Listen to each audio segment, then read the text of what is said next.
Sage here, and this video I'll be reviewing set number 75137. This set costs £30 and it's called LEGO Star Wars Carbon Freezing Chamber. The first minifigure of the set, and the first minifigure of the set is Bespin Han Solo. And I have to say this is a very nice yet simple version of Han Solo. I mean, he has plain brown legs, which matches how he looks in this particular scene in Empire Strikes Back, and he has a robe which he was wearing in this particular scene when it's been frozen in carbonite. And it's a very nice robe print on his torso. I mean, it shows that the robe's partly open. There are also various lines to show creases in the robe, and that looks really nice. It's definitely the best torso print for a robe that LEGO has ever done. Unfortunately, it doesn't go around to the back, but I guess that's okay considering it's a cheap set. I think this particular torso print and facial expressions are exclusive to the set, so that's quite nice. And the face shows some jawline, and it also shows that he's pulling a sort of grimace face, so he's perhaps a bit scared that he's going in the carbonite. Or perhaps you could use that for stop motion when he's talking or something. And the alternate expression sort of looks a bit odd. I mean, it's a very weird looking expression. You could probably use it for Han Solo when he's sleeping, but it's meant to be used as he's squinting as he's getting out of the carbonite, which would be in the Jabba's Palace scene, but it's okay to put it in this set since there's the carbonite brick in this set, and that does match up with that expression very well. You can see it's basically the exact same expression, only this one's in grey. I'll show this in a bit more detail later, but it's a very nice piece, and it definitely matches up with the minifig very well, especially when you flip the head around and put the hairpiece on. You can see that looks basically exactly the same. I mean, this one's less detailed, but it's still okay, and this minifig in general is just really nice, very unique facial expressions, and a very unique minifig of Han Solo. Here's the second minifigure of the set, and the second minifigure of the set is Boba Fett. It's really nice to get Boba Fett finally in a really cheap set.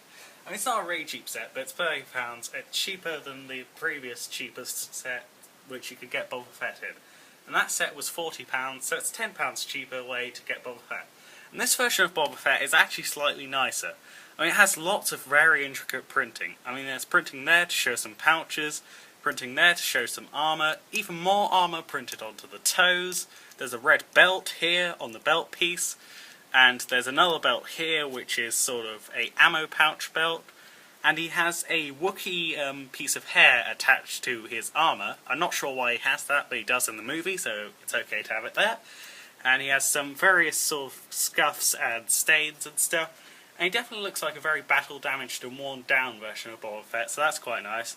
Although he does have some very nice shiny details as well, like his face mask and helmet, and he also has a very nice green bit here of sort of a green armour plating, and he has sort of sand blue arms. Sometimes they're grey, sometimes they're sand blue.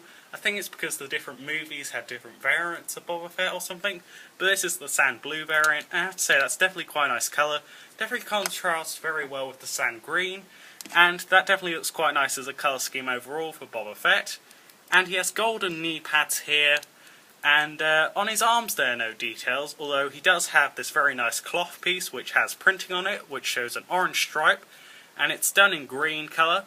Although I think the one in the previous Boba Fett set was definitely a bit better, but this one definitely looks quite nice as well.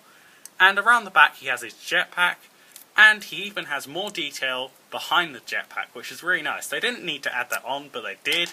And it just shows the same printing as the front, but it's very nice to have that printing. There's also the belt continued around, so it looks like it's one whole solid piece instead of just a printed piece on the front.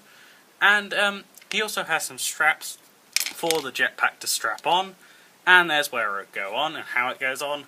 And his face, unfortunately, is the least good part of the minifig.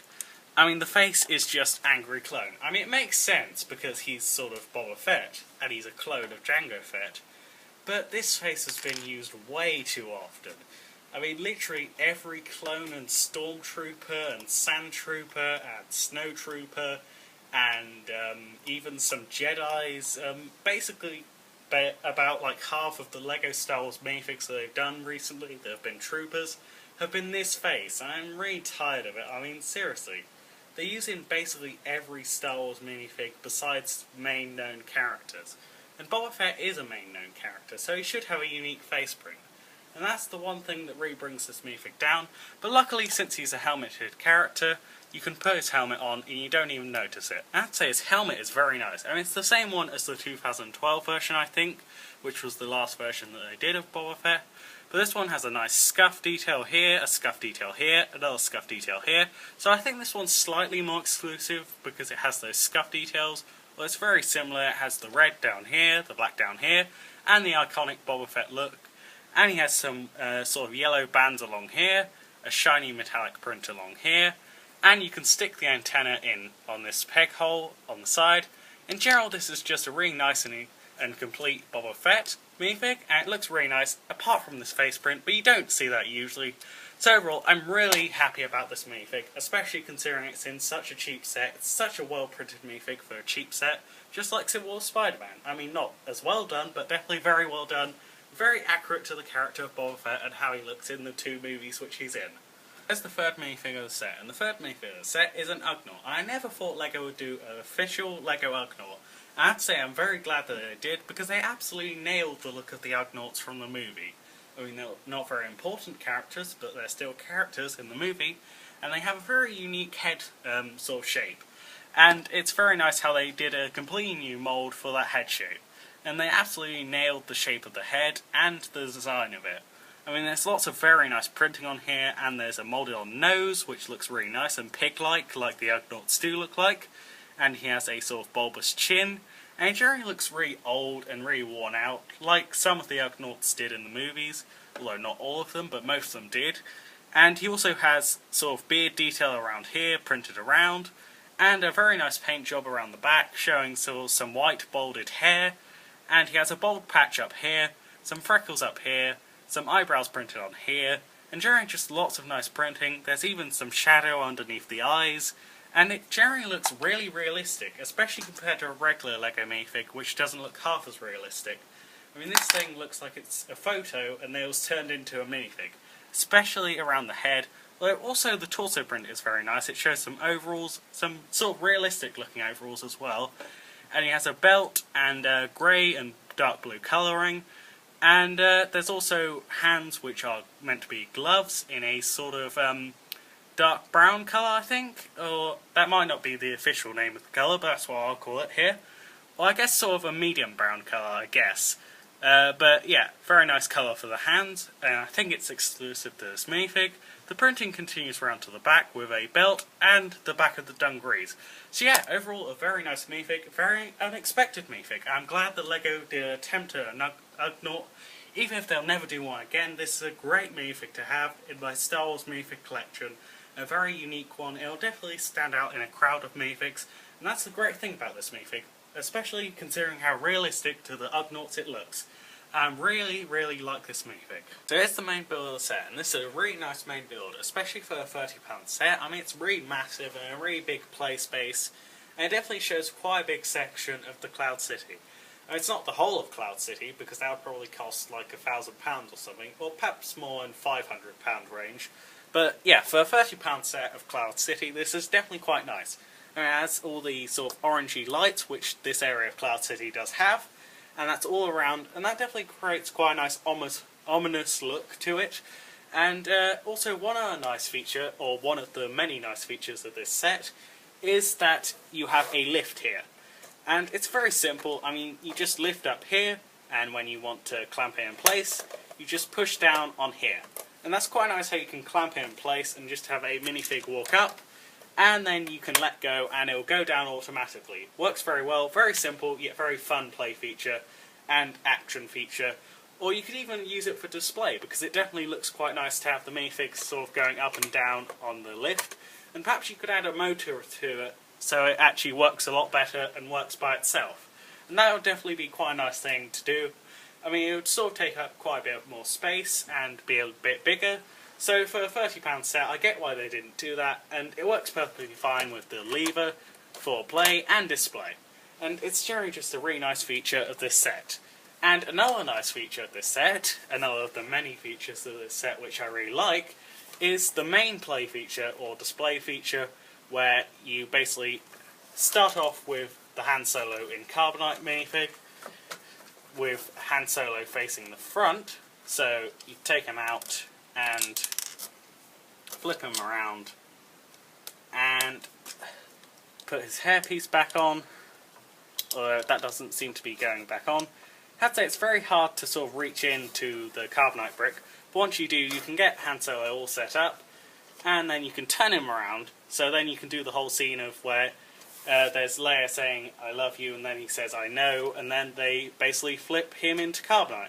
And you can do it slowly or fast, and that's definitely a very nice feature, and it looks very accurate to how it looked in the movie, and works exactly the same, basically. So he just turns around, and then it flips up, although sometimes it can get stuck in sort of the middle section, although it's okay, because it's definitely a very unique play feature, and works very well. And you just turn it around, and you can spin it around as much as you like, and it's really fun to just spin it around, and that's a really nice feature to have. I mean, in the movie it'll just go, like, basically, like this, and then like this, and they'd see that Han Solo is now in carbonite. And that works very well, very smoothly. I mean, it's a simple play feature, but very nice play feature. And also, to the side there are these steps, so Boba Fett or any other minifig in the set can just walk up and see how Han Solo's doing, and then if he's in carbonite and they want to take the carbonite away, then they can carry it off down the steps. And they're very big steps, so you can definitely fit Han Solo's carbonite brick on them, and you can even slide it down them if you want to. I mean, that wouldn't be a very safe idea, since it'd probably crash on someone's head, but you can do that, so that's a very nice thing that you can do.